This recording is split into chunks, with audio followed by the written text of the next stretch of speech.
জন্মভূমি রবীন্দ্রনাথ ঠাকুর।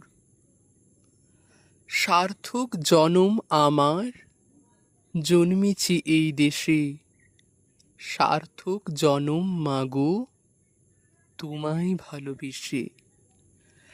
জানিনে তোর ধনরতন আছে কিনা রানীর মতন, শুধু জানি আমার অঙ্গ জোড়ায় তোমার ছায়ায় এসে।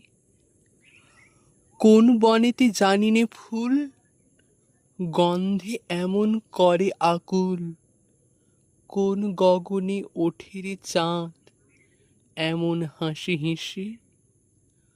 আঁখি মেলে তোমার আলো, প্রথম আমার চোখ জুড়ালো। ওই আলোতেই নয়ন রেখে মুদব নয়ন শেষে। সার্থক জনম আমার, জন্মেছি এই দেশে। সার্থক জনম মাগো, তোমায় ভালোবেসে।